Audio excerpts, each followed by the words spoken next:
This program is brought to you by Extratech, a leading professional IT training institute, and 3B's Education and Visa Services, a leading Australian education consultancy.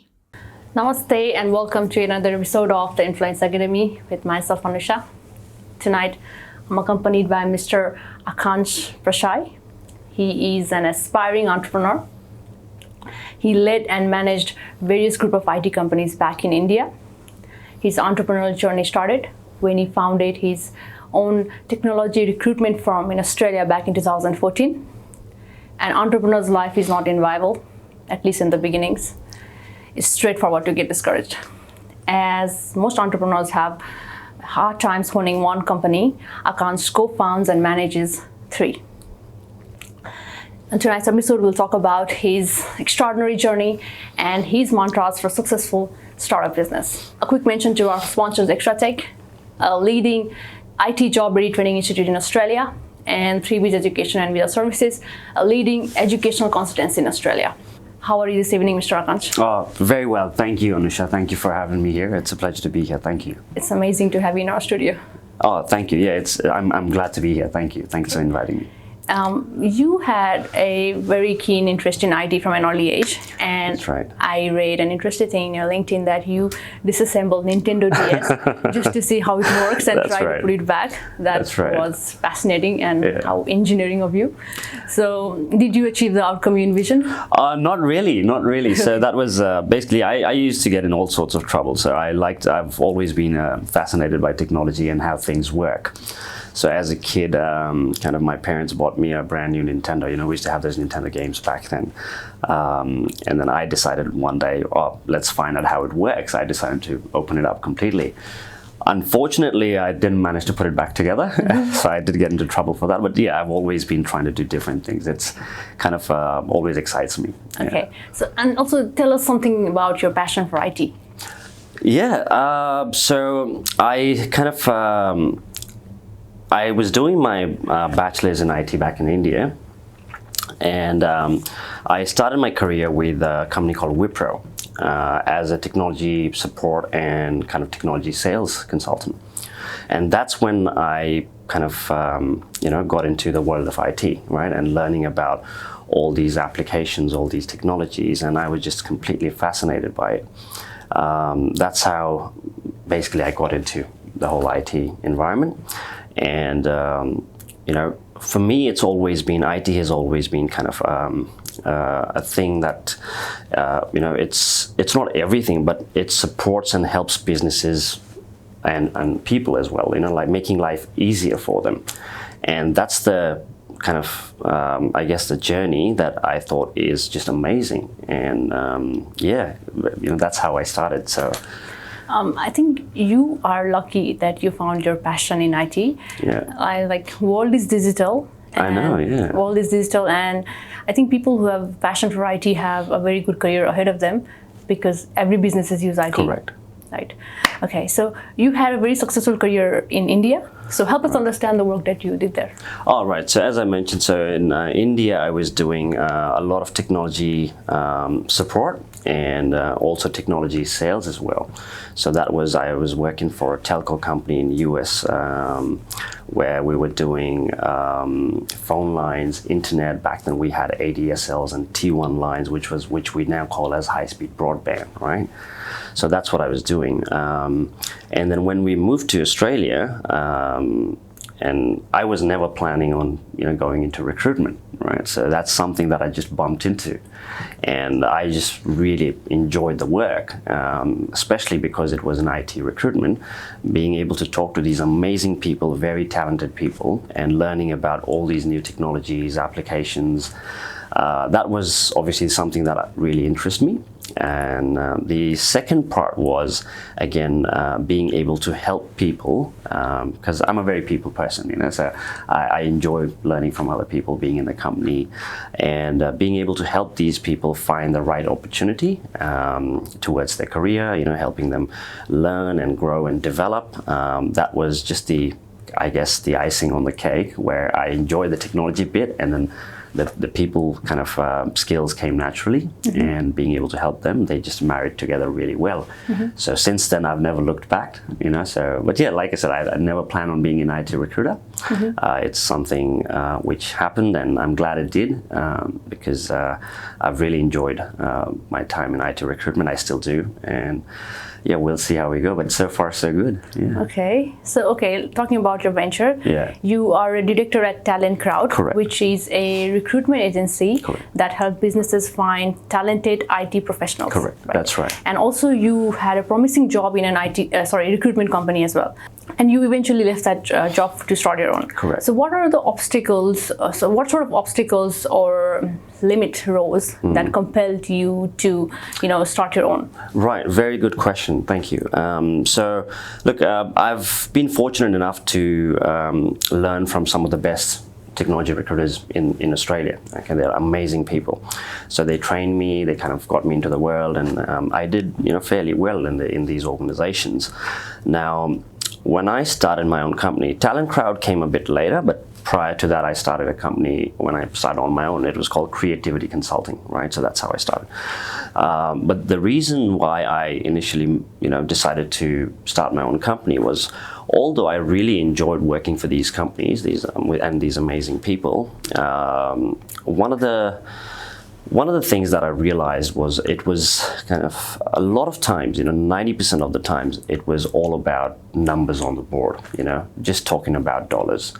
So, they were not very flexible with their terms of engagement with clients. Again, I'm not sure whether you know this or not, but recruiters don't have a very good reputation. Okay, and everyone considers their fee to be very high and stuff. So, I've always kind of enjoyed working in project-based environment, and for me, it's more about project delivery and being able to have a win-win situation with clients and yourself, and that aspect of just having numbers on the board, just chasing dollars all the time, I kind of wanted to move away from that environment. So I did interview with a few different companies after that as well. When I was planning to leave my job, I saw that it was very similar environment everywhere. So I wanted to change that, and I guess the only way to do that was back then what I realized, why don't I do it myself? Okay, so it was a pretty bold step, but I decided to go on it anyways. So you had experience, you had knowledge, and also you had a wide range of networks, so it must have helped you. Oh, absolutely, yes. Okay. So over the years, the best thing that I did was build a really good relationship with clients. And no matter where I went, they didn't care which company I was working for. They were just happy to work with me. So that's one of the key things I guess I did in my career, which really helped, because when I started my own company, all these people came in and supported me. They were all like, oh yeah, of course we'll support you. It doesn't matter, whether you're working for someone else or for yourself. And that's where I started getting a lot of business. And in 2017, I came up with another model, which was for Talent Crowd. So that was where we have an on-site offshore model. So I've got a small team in the Philippines and a small team in India, and they help me with a lot of sourcing. Like finding the right candidates here in Australia, because that takes a lot of time, finding the right people. So I kind of established the office there, went there. Every year I used to visit there for about 4 to 6 weeks and train them. And that's really helped a lot. So that way, what we can do is then obviously it's very cost effective for clients as well, because I'm not paying as much salaries. Obviously hiring someone in Australia is quite expensive. And that model of engagement model has worked really well for us. Last year was a bit, obviously, COVID, it was difficult for everyone, and we were no different. We went through some pretty tough times. A lot of our IT projects went on hold, budget issues and things, and this was new to everyone, right? So, but now things are slowly picking up, so onwards and upwards, I guess. Okay. Yeah. So let's talk about your other projects that you've been doing. So Social Lawn and Fitbit Pro. Correct. So help us understand this. Social Lawn is an online platform that connects homeowners with the people who are trying to book their lawn or backyards. That's right. Look, it's a very interesting venture, right? It's really interesting. So Now, how the whole thing started was I'm a person who likes to keep myself busy all the time. I can't stay idle. So last year when COVID hit and we had a bit of downtime because there wasn't as much project. So a good friend of mine, he actually used to be my IT contractor previously. So I've known him for 10 years. And that's what the relationship I was talking about, you build over years, So he actually came up with these ideas. So he had kind of both for Social Lawn and for FitVid Pro, okay? And we started off with Social Lawn first because I thought that's a better idea. So basically what it is and I could resonate with it. So like, Airbnb, right? So people have their house and they give rooms for rent or, things like that. So Social Lawn, you basically rent out your backyard for, let's say, kids' birthday parties or Sunday pool parties, anything from 40th birthday to, small get-together, kind of 30, 50 people. And the reason I could resonate to that was when I had my son's birthday, there were only two options for me. Either I go 6 o'clock in the morning and book a park space, right? Or I go to one of these venues where, they have these kids venues, play areas and stuff. But that's, again, a public place. It's not your own private kind of a party, right? And especially when you're living in an apartment or smaller place, it's difficult for you to accommodate all the guests. So Social Lawn was a brilliant idea, and not everyone is using their backyard all the time. You could rent it out, make some money as well, which is great. And for people booking those spaces, it's more like a private party, private venue for them. How's that going for you? Oh, well, COVID hit, so Social Lawn, it's more social distancing, no more Social Lawn, right? So we had to put that on the back burner. We had to put it on hold because obviously safety first for everyone, and we're just a startup. We did start the project and we started doing very well. And you have no idea, some people have amazing backyards, they're so beautiful. So we started doing well, and then when COVID hit, we decided, look, we've got to obviously, stop this because we can't have, there were restrictions, only limited number of people. So we put that on the back burner. Now, during that time, like I said, again, I can't stay idle. I have to do something. So we had all the developers, like a team of developers and everything, and we had kind of Social Lawn was on hold. So we thought, what do we do next? So that's when Saurabh, who's the CEO, he had this idea for FitVid Pro. So FitVid Pro is also an online platform that connects people with their fitness trainer? That's right. Okay. That's right. Okay. And we thought, hey, it's COVID, no one can go outside. This is a brilliant idea. But we needed a fitness trainer, someone who was very experienced to guide us through that. So again, I reached out to my network, and Alex, who's a good friend of mine, he introduced me to Marcus. So Marcus has been a fitness trainer for 20 years. He's an ex-professional MMA fighter, boxing, all these things. Oh, he's a gentle giant. So we shared the idea with Marcus. He was excited. He thought, yeah, this is brilliant. So he jumped on as one of the co-founders, and we started building the platform. So what it does is basically, and again, I could resonate with that because look, I'm a very slim guy, and I didn't know where to start my fitness journey. I was trying to, look at exercising and getting fit. And I was a bit too shy to go to the gym, because in that gym you feel like, oh, they all know what they're doing. They're all like, pretty beefed up, and they've got some massive guns. So I'm not very comfortable doing that. And I looked at online, like, YouTube videos and stuff, and it's overwhelming. There's a million videos out there. So in fact, it adds to the confusion, right? And getting a personal trainer, number one, is not cheap. Quite expensive, and especially during COVID, obviously it was already a challenge anyways. Then number two, finding the right trainer within your location is again another challenge, and then you've got to, on top of that, you've got to account for the travel time, the prep time, and all this. So then what you can do with FitVid Pro is we've got all these highly qualified personal trainers on the platform. So you download the app and you find the right personal trainer for you. There are summaries there, there are videos, expertise, everything. So you feel, oh, this looks like a good trainer for me. And then you engage them as your personal trainer for a monthly subscription.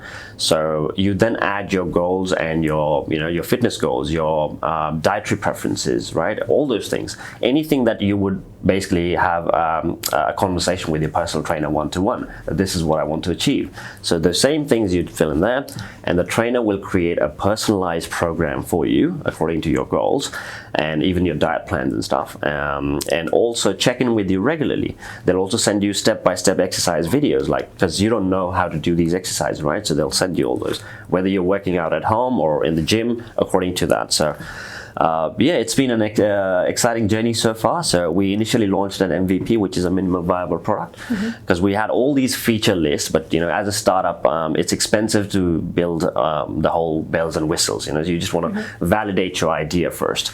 So we did validate the idea. We had a lot of users who were interested. Then we went back, we said, hey, this could actually work. So then we started adding more features. So now we've just released another feature, which is calorie and macro calculator. We've got a training kind of tracker where you can record all the exercises, and now we're working on a food diary, so you can also enter what food you're eating and stuff. So it all integrates. So it's exciting. It's exciting. Yes. That's beautifully explained. Thank you. So my question for you, Akansh, is did you have partners when you had an idea to open these platforms? Also, how do you choose a good partner to run a business? Right. Well, when I started my own company, I didn't have anyone with me. It was pretty much, I was like the lonely soldier, so one-man army. But then I quickly realized that if you really want to grow, you need to have good people around you. You can only do so much by yourself. So then I had a few of my friends who I reached out to. And for me, a very good question, Anusha, is you said, how do you find the right partner, right? So for me, I've always believed that you don't work with a business or a company, you work with people. Okay, no matter how good the company could be or what they say we could do, it really doesn't matter to me. For me, it's more about working with the person, how well you get along with that person, how much do they understand you? Are you guys on the same page? Do you guys have the same vision? Can they understand where you want to reach? Do they see the bigger picture? Right, so it's more about working with that person. Yes, skills and capabilities and experience do matter, but this is more of being able to work with each other. Right. So then I reached out to some of my friends who I get along with very well. I also know their capabilities. And when I started initially my own recruitment firm, then they kind of believed in me, what I was doing. So I had a few friends of mine like Joel and Kyle. These guys are highly experienced and good friends of mine. So they decided to jump on and help me as well. So which was good. And with the other online platforms, these startups that we have, like Social Lawn and Favorite Pro, well, it was again easy for me to work because it was Saurabh's idea. He reached out to me. I had known the guy for 10 years, and I know what he's capable of. We get along pretty well, and I believed in the idea. It did really resonate with me, so I thought, yeah, why not? So it was an easy decision for me, but again, I think it's more of the person or the people that you work with rather than the business itself. What you say is valid. Or in my opinion, having trust between partners is very crucial to run a business. Absolutely. Right? Without faith, the potential growth of a business will have hindrances.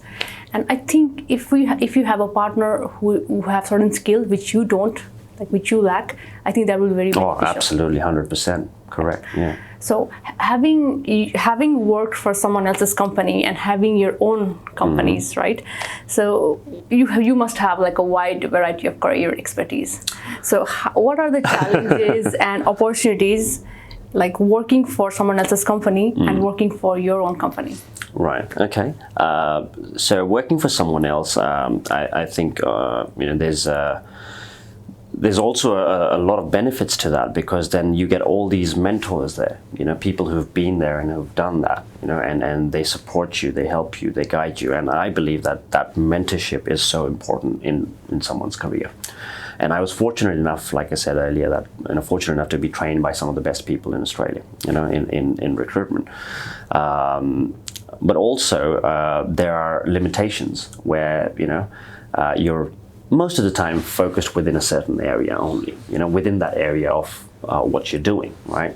But working for yourself, there's the whole world opens up. Okay, you're exposing yourself to so many different areas. And now you've got to.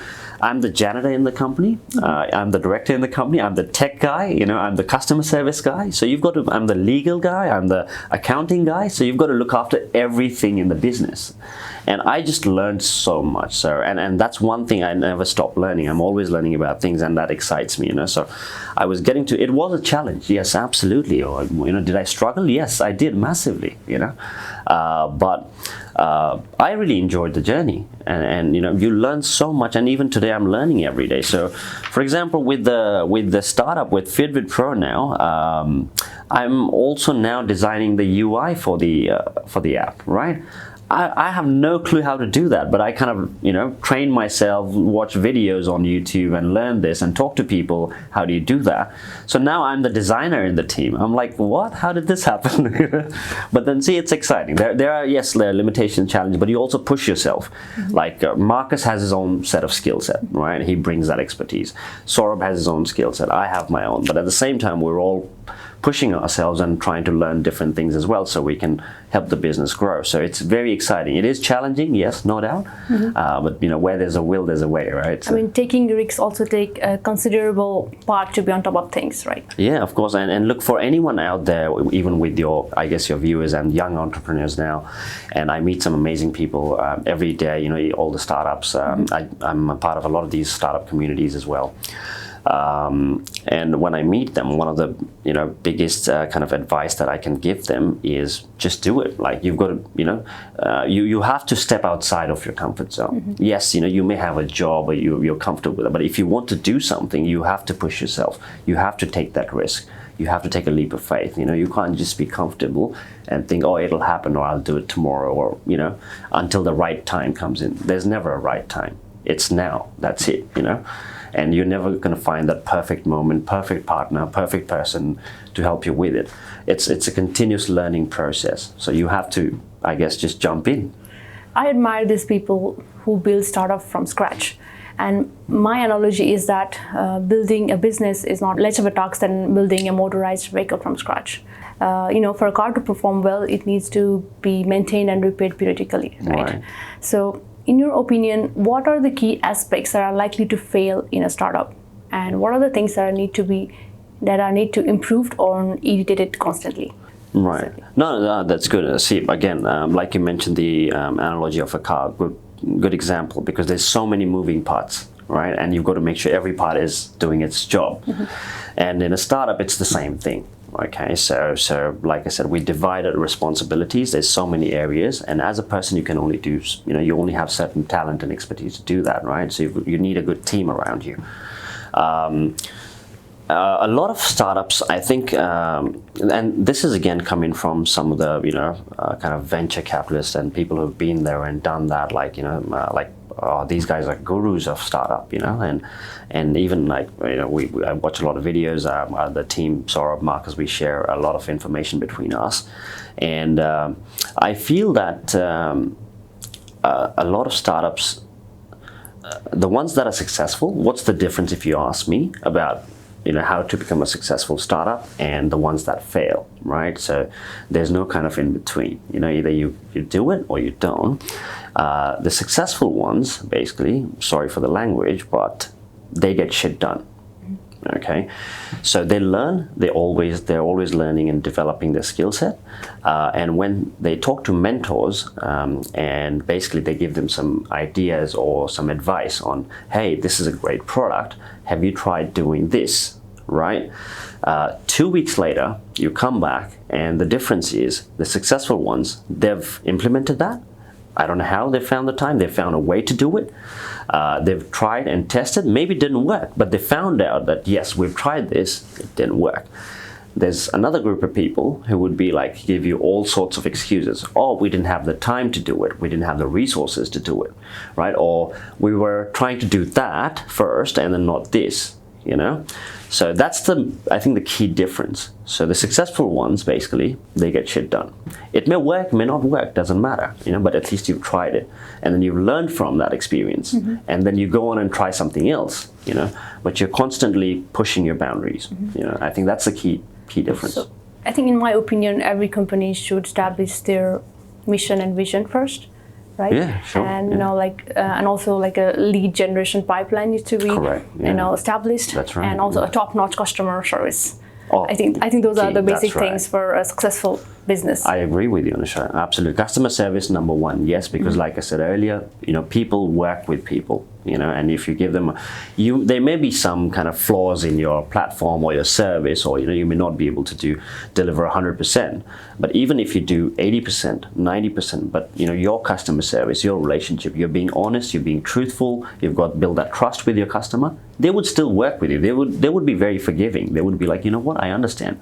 And if you tell them, hey, look, I don't have the answer for you right now, but I will find out and I will come back to you, right? But they'll appreciate that. You don't have to, no one expects you to be an expert at everything, be a guru at everything. I don't know everything, but if I don't know something, I'll tell them I don't know. So I think that honesty goes a long way. And yeah, I totally agree with you.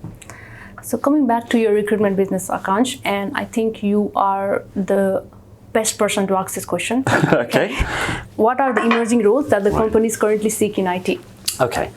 So I work in a very kind of within a very niche area in IT, which is called ERP, Enterprise Resource Planning. And predominantly within SAP space, okay? Like you probably have heard about SAP, Oracle, these kind of technology, Microsoft Dynamics and stuff, right? So I work in the ERP space.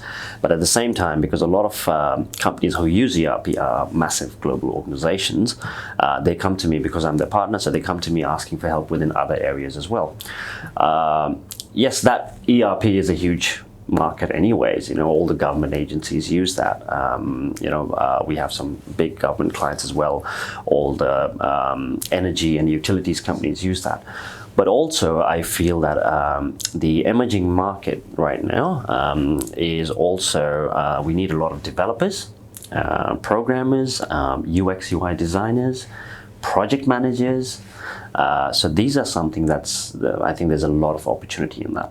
And moving to probably the next generation, what people would be looking at, we see a lot of requirements coming in for data analysts and data scientists. People may call themselves sometimes data scientists, but they're kidding themselves.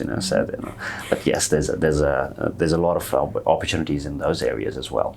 Artificial intelligence is a big one. So I'm part of a venture called AI Ventures Australia, which is artificial intelligence. I'm one of the mentors there.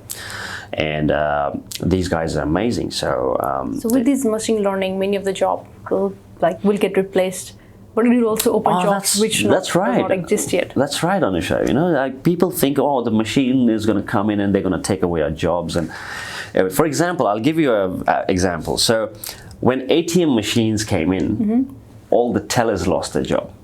You don't need as many tellers in the bank now because people can just go withdraw from an ATM machine.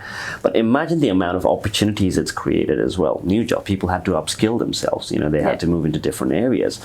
So, think about it in a positive way. For example, all the artificial machine learning, yes, it's kind of, it's the next level where things are moving, but that's also creating so many opportunities and jobs for people as well. There's a whole new world that you can learn and explore, so you've got to keep learning, that's it. So with this ever-evolving technology, technological breakthroughs, right, the challenge is to upgrade our skills. The challenge is to upgrade our skills. You always have to upskill yourself, otherwise you're going to be left far behind, if you want to succeed in, especially for the IT guys, for your viewers who are in technology, like for example, students or, someone who's starting their journey. That's one thing I would probably recommend to them is always keep learning, keep an open mind. You've got to continue upskilling yourself, and the best way to do that is networking. That's one of the things, like going on to these networking events and talk to people who've got in a similar environment and what they're doing and what's the latest things that's coming up. You just got to keep yourself up to date with what's happening and try to, I guess, the time and the energy and the money that you invest now into learning and upskilling with yourself will pay off huge rewards down the line. So Akansh, let me ask you one personal question. Oh, personal? Okay, we're getting personal now, right? Okay. Okay. So if you were to continue your journey back in India, right, where would you imagine your career would have been? Wow, okay. I haven't thought about it, but where I was and where I was going, I think there could only be two ways. One, I would have been working for someone probably leading technology teams or maybe even sales teams, because I was a very good salesperson as well. I was good at building that relationship with clients. So that's something I could have possibly been doing, but depends. I don't know. If I got bored in that, I would have probably thought about starting something on my own. So in India? In India, that's right. There's some amazing talent in India as well, Yeah, I would probably think about doing something there. Have you ever thought about doing something in Nepal? Yes and no. I haven't, unfortunately, had a chance to live in Nepal as much. My mum and my sister, they still live there. And I know there's some amazing talent there as well. I meet a lot of Nepalese students here, and they're such nice people. They're very talented and very motivated. They're here to kind of, take their career and their life journey to the next level. I've met some very talented Nepalese guys here as well. So given the opportunity, if I had the right time, right opportunity, right place, yes, why not? Absolutely. In fact, I've got a friend of mine who started his own company recently. His partner now, business partner, who's an IT guy, is a Nepalese guy, and he's got a small team in Nepal. So we've been discussing some kind of partnership or synergy where they could also help us build our platform in Nepal. So yeah, absolutely. Yeah, why not? So Akansh, again, jumping back to recruitment. Sure. So what are the key things that you find missing from the candidates? I mean, also, and what are the basic things that an aspiring candidate should keep in mind before applying for a job? Yeah, that's a very good question, Anusha. And I see that missing from a lot of candidates as well. Okay, so the first thing they need to understand is looking for a job, finding the right opportunity, is in itself a full-time job. You can't treat it as, I'm going to spend 1 hour in the evening, start sending my CVs across to these 10 roles. That's not going to work. Okay, you've got to do a lot of research first. Okay, you've got to find out, first of all, what are your interests? What do you want to do? What do you want to learn? What do you want to get into? Right, and then once you figure that out, the best thing we have today is social network. Okay, you've got all the information you need online. For example, platforms like one of my favorite platforms, which I use every day, is LinkedIn. Okay, especially if that's for your professional career, if you want to look into that. You have all these amazing people, amazing information, all the network that you want to build over there, all the groups. Start joining those groups. Okay, start following those companies where you see those adverts coming from. Right, so you really got to be switched on about it. Okay, you've got to learn a lot more. You've got to start talking to people, networking with people. I see that missing a lot. Yes, everyone's trying to pay their bills. They do their day jobs. For example, someone's working in retail, someone's working in hospitality, someone's doing something, right? And they're trying to, and I completely appreciate that, and they're trying to fund their education, fund themselves. It's expensive. Sydney is not just Sydney, but Australia is an expensive country to live in, and you're trying to support yourself, which I completely understand. But you've also got to be very serious about your career as well. Okay, so you've got to spend more time trying to network and find out and make a list of these companies. Have your online profile, for example LinkedIn, is a great avenue. Don't just write your name and 2 words about I'm looking for a job. You've got to start becoming a storyteller, right? Start engaging with people. You've got to write to this, what are your interests, what do you want to do, what have you done before? So it's like your online CV. And once you start networking with these people, talking to them, don't just go asking for jobs all the time. Think about the ways you could add value to that community. Maybe share your experiences. Oh, hey, I applied for this job. Unfortunately, I did interview, but I didn't do very well. I feel that I didn't do very well. I didn't get the job. I would really appreciate if someone could give me some advice on how could I do better. You have these career coaches, mentors there, talk to them. So I see that missing from a lot of people. All they do is they sit there and just send their CV through to 20 jobs in the evening and hope. It's like throwing spaghetti on the wall and hoping that something sticks. It's not going to happen, right? So you've really got to do your homework. You've got to put in more effort, and talk to these career coaches. They can help you. If you're struggling, network a lot. That's a key thing. One secret I'll tell you about the Australian IT job environment is 50% of the jobs, or more, even more, that are filled in Australia are not even advertised. Okay, so the ones that you see in Seek, all these, yes, they're there, but there are a lot of jobs and opportunities out there. They're not even advertised. It's all referral. It's all networking, right? Even for me, for example, when a client gives me some certain requirements for a project, before I post it anywhere, I probably go out to my network on LinkedIn. I say, hey guys, we've got this opportunity. Anyone interested? I started getting referrals left, right, and center. Yep, I know this person. Good people will always refer good people. And if you keep networking and building that relationship with people, they'll refer you to good opportunities, And I feel like, probably 80-90% of my vacancies without even having to advertise. Well, a simple thing would be like having a job-specific CV rather than a generic one, that's right? correct. And an enticing cover letter.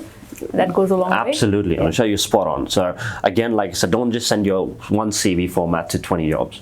Do your research. If you're applying to a job, look up the company website, look at what they do, everything, and tailor your CV. Of course, you can't, completely redo your CV, the whole thing, but tailor it according to what the job is about, right? What kind of experience are they looking for? And then write a small kind of I wouldn't even say a cover letter, a small summary about yourself, about that specific experience if you've had any. And it's fine if you haven't had, just say that unfortunately I haven't had an opportunity to learn that, but given an opportunity, I'm more than happy to learn, develop, and advance my career. That shows you're enthusiastic to learn about it. Just personalize this thing and send it to them. That makes a huge difference, huge difference. Well said, Akansh. Yeah. Well, we're coming to the end of our program, and there is a question that I ask to every one of my guests. Okay. So the question is, what are the 3 things that you would change in your life if you had a magic wand, rewind the time? Right. Oh, wow. Okay. If I had a magic wand and I wanted to change things or rewind time, what would I change about myself? Right. Okay. Everyone's different, their personality is different, and I think there's no regrets as such, because if I'm here today sitting with you and we're talking, it's not just because something happened yesterday, it's my whole life's journey, kind of that's all come together to where I am now. So, but a few things that I would tell my younger self, probably, okay, wow. What would I tell my younger self? You put me on the spot now, Anusha, So, all right, I would probably be a little bit more serious about my career because I know when I was in my younger days, I enjoyed my work and everything, but I didn't take that very seriously. I didn't have a direction. I didn't know where I was going. I wish I had a little bit more direction, Second probably would be I wish I had gotten myself a few more mentors. I would have probably, reached out. I would have appreciated that. I would have probably reached out to a few more people who could have guided and educated me towards what I wanted to do. That's something there. And number 3, I wish I had more time to travel more. I've always enjoyed traveling, but I've always been busy and sometimes, I used to work crazy hours, Anusha. Yes, I do have a bit of work-life balance now and flexibility, which is great that at this time I've created that. But in my earlier days, there were times when I really burned myself out, and all I was doing was just continuously working all the time. And that's just not good for your physical as well as mental health. Okay, so it really did take a toll on me, and I struggled a lot because I was thinking about work 24/7. I just kept working all the time. I wish I had taken a bit more time off for myself, which I am doing now, which is great. So it's funny because after so many years, you realize that you've got to spend more time for yourself, look after yourself as well. So this is some of the advice I would give my younger self. My missus would probably not be happy about this. She's warmed up to the idea, but I just last weekend I bought myself a motorcycle. Okay, and she was like, "You're crazy."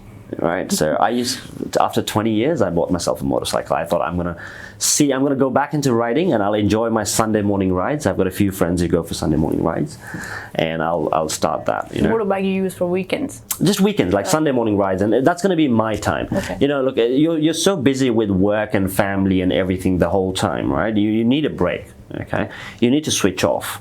And I'm always constantly thinking about work at the same time. And my mind is running, like, you know, with all the startups going on with the company, with my kid and everything.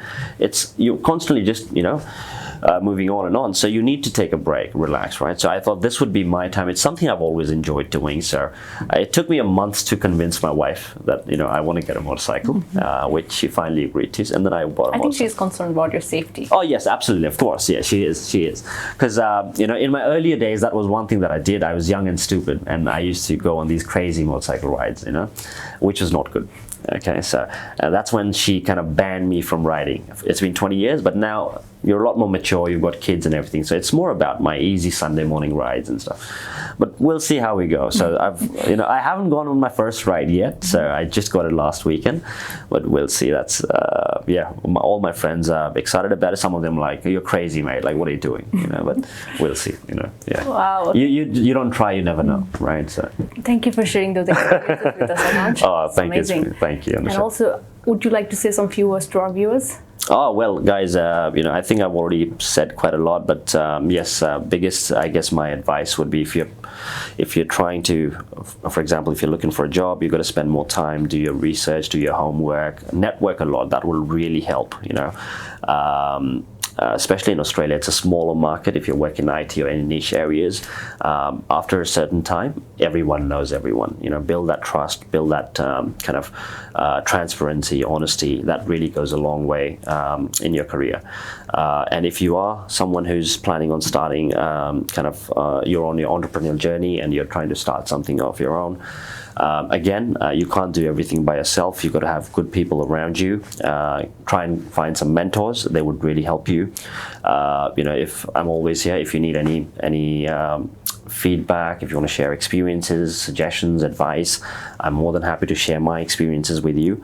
And always keep learning. You know, you can never be an expert at anything. You know, there's always so much to learn and discover. So you got to keep an open mind. Always keep learning, improving, push yourself. You know, take yourself out of the comfort zone.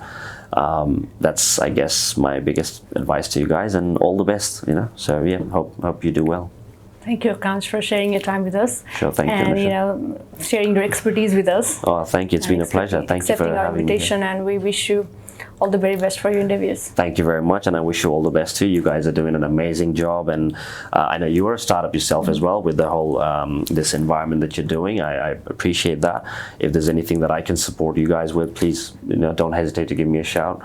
And it's a great platform, at least. So yeah, thank you again for the invitation. It's been a pleasure, and we've had a great chat. I was really excited and looking forward to this, and it's been great. So all the best to you guys as well. Thank you. So on that note, I'll be ending tonight's episode. I'll be back next week with more influential stories. Until then, stay influenced, take care, and thank you for watching Everest TV. Thank you guys. Cheers.